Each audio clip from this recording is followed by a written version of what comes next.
புதுக்கோட்டை மாவட்ட ஆட்சியர் அலுவலகம் அருகே விடுதலை சிறுத்தை கட்சியின் சார்பில் மத்திய அரசு திருமாவளவனுக்கு இசட் பிரிவு பாதுகாப்பு வழங்க வேண்டும் என வலியுறுத்தி ஆர்ப்பாட்டம் நடைபெற்றது. மாவட்ட செயலாளர்கள் வழக்கறிஞர் வெள்ளை நெஞ்சன் மற்றும் இளமதி அசோகன் ஆகியோர் தலைமையில் நடைபெற்ற இந்த ஆர்ப்பாட்டத்தில் 30க்கும் மேற்பட்ட விடுதலை சிறுத்தை கட்சியினர் கலந்து கொண்டு டெல்லி உச்சநீதிமன்ற நீதிபதி ஹவாய் மீது காலணி வீசிய வழக்கறிஞர் மீது நடவடிக்கை எடுக்காத மத்திய அரசை கண்டித்து கோஷங்கள் எழுப்பினர். தேனி மாவட்டம் உத்தமபாளையம் அருகே கோகிலாபுரம், ராயப்பன்பட்டி ஆகிய பகுதிகளில் நீர்வரத்து வாய்க்காலை ஆக்கிரமித்து கட்டப்பட்டுள்ள வீடுகளை அகற்ற வேண்டும் என உத்தமபாளையம் பொதுப்பணித்துறை அதிகாரிகள் வலியுறுத்தியுள்ளனர். இதனால் அதிர்ச்சியடைந்த அப்பகுதி மக்கள் நமது மக்கள் முன்னேற்ற கழக கட்சியின் நிர்வாகிகளிடம் தங்களது வீடுகளை மீட்டுத் தர கோரி கோரிக்கை வைத்துள்ளனர். தேனி மாவட்டம் பெரியகுளம் பகுதியில் குடிநீர் மற்றும் பாசன ஆதாரமாக உள்ள சோத்துப்பாறை அணையில் நீர்பிடிப்பு பகுதிகளில் பெய்த மழையின் காரணமாக நீர்மட்டம் ஒரே நாளில் 5 அடியாக உயர்ந்துள்ளது. தொடர்ந்து அணையில் இருந்து குடிநீருக்காக 3 கன அடி நீர் வெளியேற்றப்பட்டு வரும் நிலையில் சோத்துப்பாறை அணையின் நீர்மட்டம் உயர்ந்து வருவதால் பாசன விவசாயிகள் மகிழ்ச்சியடைந்துள்ளனர். தேனி முல்லை பெரியாறு அணையில் இருந்து தண்ணீர் திறக்கப்பட்டு இன்றுடன் 130 ஆண்டுகள் ஆனதை முன்னிட்டு ஜான் பென்னிகுயிக் சிலைக்கு விவசாயிகள் மாலை அணிவித்து மரியாதை செலுத்தினர். தொடர்ந்து முல்லை பெரியாற்றில் மலர் தூவி மரியாதை செய்த விவசாயிகள் கர்னல் ஜான் பென்னிகுயிக் புகழ் நீடூடி வாழ வேண்டும் என்று புகழ் வணக்கம் செலுத்தினர். சென்னை குரோம்பேட்டை அரசு காப்பகத்தில் முதல் மாடியில் இருந்து தவறி விழுந்த 12ஆம் வகுப்பு மாணவி பலத்த காயங்களுடன் மருத்துவமனையில் அனுமதிக்கப்பட்டார். தொடர்ந்து 2 கை மற்றும் கால்களில் எலும்பு முறிவு ஏற்பட்டு மாணவி சிகிச்சை பெற்று வரும் நிலையில் சிட்லப்பாக்கம் போலீசார் இதுகுறித்து விசாரணை மேற்கொண்டு வருகின்றனர். வேலூர் மாவட்டம் பேரணாம்பட்டு பகுதியில் பெய்த கனமழையின் காரணமாக வீடுகளுக்குள் புகுந்த மழைநீரால் பொதுமக்கள் அவதியடைந்துள்ளனர்.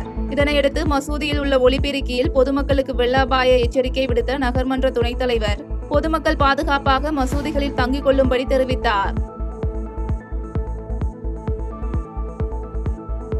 தமிழக ஆந்திர பகுதியில் பெய்த கனமழையால் தமிழகத்தில் உள்ள கொட்டாற்றில் வெள்ளப்பெருக்கு ஏற்பட்டு தனக்கொண்டபள்ளி, மோடிக்குப்பம், மேலக்கொல்லப்பள்ளி உள்ளிட்ட பகுதிகளில் 10க்கும் மேற்பட்ட ஏக்கரில் அறுவடைக்கு தயாராக இருந்த வேர்க்கடலை மற்றும் கம்பு பயிர்கள் தண்ணீரில் மூழ்கி சேதமடைந்தது. இதனால் வேதனையடைந்த விவசாயிகள் தண்ணீரில் மூழ்கி சேதமடைந்த பயிர்களுக்கு உரிய இழப்பீடு வழங்க வேண்டும் என அரசுக்கு கோரிக்கை வைத்துள்ளனர். வேலூர் மாவட்டம் கன்சால்பேட்டை ஆஞ்சநேயர் கோயில் தெருவில் மழைநீருடன் கழிவுநீர் தேங்கி நிற்பதால் தொற்றுநோய் பரவும் அபாயம் இருப்பதாக கூறி அப்பகுதி மக்கள் வேதனை தெரிவித்துள்ளனர். இதனையடுத்து அருகே செல்லும் நிக்கல்சன் கால்வாயை முறையாக தூர்வாரி தேங்கி நிற்கும் நீர் வெளியேற நடவடிக்கை எடுக்க வேண்டும் எனவும் அவர்கள் மாவட்ட நிர்வாகத்திற்கு கோரிக்கை வைத்துள்ளனர். நாமக்கல் மாவட்டம் பரமத்தி வேலூரில் வசந்தன் கோவின் 138வது கிளையை முன்னாள் சட்டமன்ற உறுப்பினர் மூர்த்தி திறந்து வைத்தார். இந்த திறப்பு விழா மற்றும் தீபாவளி பண்டிகையை முன்னிட்டு வசந்தன் கோவில் 25,000 ரூபாய்க்கு மேல் பொருட்கள் வாங்கும் வாடிக்கையாளர்களுக்கு தங்க நாணயம் வழங்கப்பட்டது. நாமக்கல் மாவட்டம் ராசிபுரம் கோனேரிப்பட்டு அருகே வசந்தன் கோவின் 139வது கிளை திறப்பு விழா வெகு விமர்சையாக நடைபெற்றது. நிகழ்ச்சியில் கலந்து கொண்ட வசந்தகுமார் மகன் வினோத்குமார் கிளையை திறந்து வைத்து முதல் விற்பனையை தொடங்கி வைத்த நிலையில் இந்நிகழ்ச்சியில் கலந்து கொண்ட மாநிலங்களவை உறுப்பினர் ராஜேஷ்குமார் வினோத்குமாருக்கு வாழ்த்துக்கள் தெரிவித்தார். சேலம் மாவட்டம் பனங்காட்டூரைச் சேர்ந்த எல்லப்பன் என்பவரிடமிருந்து 2 சவரன் தங்க மோதிரத்தை வழிப்பறி செய்த காவலர் சிவகுமார் உட்பட சத்யராஜ், இளங்கோ, அஜித்குமார் ஆகிய 4 பேரையும் ஓமலூர் போலீசார் கைது செய்தனர். தொடர்ந்து 4 பேரும் சிறையில் அடைக்கப்பட்ட நிலையில் காவலர் சிவகுமாரை சேலம் போலீஸ் கமிஷனர் அனில்குமார் கிரி பணியிடை நீக்கம் செய்து உத்தரவிட்டார். சேலம் வட்டார போக்குவரத்து அலுவலகத்துக்கு உட்பட்ட பகுதிகளில் இயக்கப்படும் வாகனங்கள் முறையான பர்மிட் உள்ளதா, விதிமுறைக்கு உட்பட்டு இயங்குகிறதா என கடந்த 1 மாதமாக சோதனை நடைபெற்றது. இதில் சேலம் சரகத்தில் அளவுக்கு அதிகமாக சரக்கு மற்றும் விதிமீறி பயணிகளை ஏற்றிய 1462 வாகனங்களுக்கு அபராதம் விதிக்கப்பட்டு 86.73 லட்சம் ரூபாய் வசூலிக்கப்பட்ட நிலையில் 188 வாகனங்கள் பறிமுதல் செய்யப்பட்டது. திண்டுக்கல் மாவட்டம் வத்தலக்குண்டுவில் மாவட்ட 108 ஆம்புலன்ஸ் தொழிலாளர்கள் சங்கம் சார்பாக கண்டன ஆர்ப்பாட்டம் நடைபெற்றது. மேலும் அரசு வழங்கிய 16% ஊதியத்தை தமிழகம் முழுவதும் உள்ள 108 ஆம்புலன்ஸ் தொழிலாளர்களுக்கு வழங்க வேண்டும் என வலியுறுத்தி நடைபெற்ற இந்த ஆர்ப்பாட்டத்தில் ஆம்புலன்ஸ் வாகன ஓட்டுநர் மற்றும் மருத்துவ உதவி பணியாளர்கள் என ஏராளமானோர் கலந்து கொண்டனர். திண்டுக்கல் மாவட்டத்தில் போலி மருத்துவர்கள் மீது நடவடிக்கை எடுப்பது போல் மாந்திரீகம் போன்ற மூட பழக்கங்களில் ஈடுபடுபவர்கள் மீதும் நடவடிக்கை எடுக்க வேண்டும் என அரசு மருத்துவர்கள் சங்க மாநில பொதுச் செயலாளர் மருத்துவர் சீனிவாசன் வலியுறுத்தியுள்ளார். மேலும் பேசிய அவர், மருத்துவ பணியாளர்கள் தாக்கப்படுவதில் உடனடி நடவடிக்கை எடுக்கப்பட்டால் குற்றங்கள் குறையும் என்றும் கேட்டுக்கொண்டார். இந்த குழந்தைக்கு தடுப்பூசி போட்டதுக்கு அப்புறம் கிட்டத்தட்ட ஒரு வாரம் இவங்க நாட்டு வைத்தியம் பார்த்துருக்காங்க, புகை போட்டிருக்கிறாங்க. வீட்டுக்குள்ள வச்சுட்டு அந்த பொண்ணுக்கு அதாவது பார்த்தீங்கன்னா ஒரு 50 நாள் அந்த குழந்தைக்கு மாட்டுப்பால் கொடுத்துருக்காங்க. இது போன்ற பல்வேறு காரணங்களால அந்த குழந்தை இறந்திருக்கிற வாய்ப்பு இருக்குது. அதுதான் காரணமும் கூட. ஆனால் தடுப்பூசி போட்டு குழந்தை பலி அப்படின்னு நம்ம மீடியாக்கள் விட்டுறதுக்கு கண்டிப்பாக அது இல்லை. ஏன்னா உங்களுடைய மூட நம்பிக்கை, இந்த மூட நம்பிக்கை வீட்டில் வச்சு மூட நம்பிக்கை நாட்டு வைத்தியம் பார்க்கறது, புகை போடுறது, சில விஷயங்கள் மந்திரிக்குது. இந்த மாதிரி மூட நம்பிக்கையினால் தான் இந்த பலியை ஏற்படுது.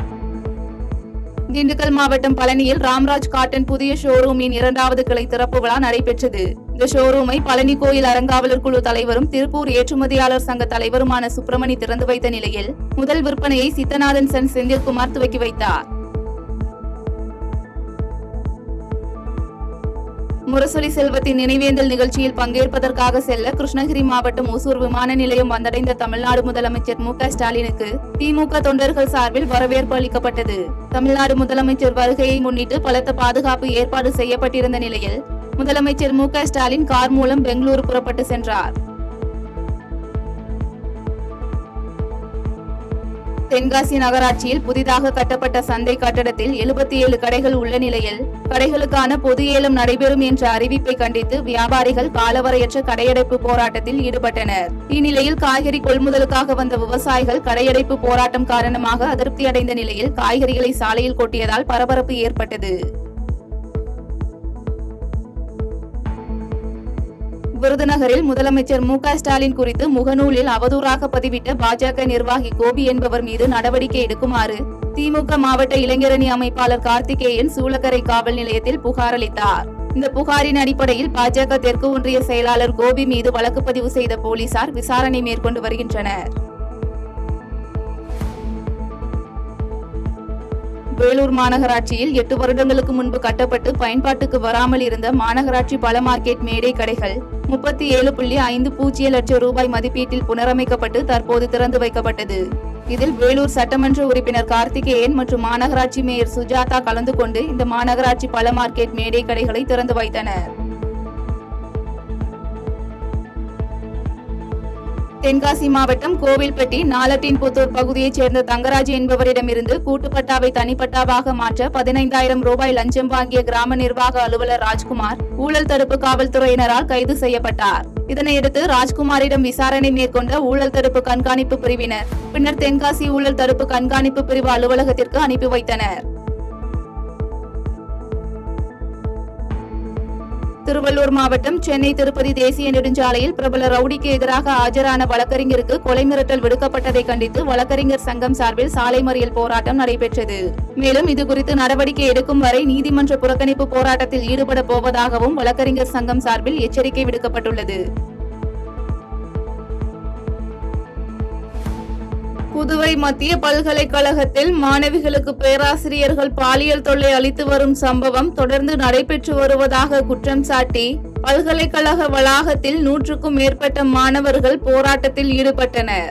போராட்டத்தின் போது மாணவர்களுக்கும் காவல்துறையினருக்கும் இடையே தள்ளுமுள்ளு ஏற்பட்டதால் 20க்கும் மேற்பட்ட மாணவர்களை போலீசார் கைது செய்தனர். தென்காசி மாவட்டம் கடையநல்லூர் சுற்றுவட்டார பகுதிகளில் தெருநாய்கள் கடித்து பாதிக்கப்பட்டவர்களை சந்தித்த சட்டமன்ற உறுப்பினர் கிருஷ்ணமுரளி ஆறுதல் தெரிவித்தார். மேலும் தெருநாய்களை கட்டுப்படுத்துவதற்கான நடவடிக்கைகளை துரிதப்படுத்த வேண்டும் எனவும் மாவட்ட ஆட்சியர் அலுவலகத்தில் அவர் மனு அளித்தார்.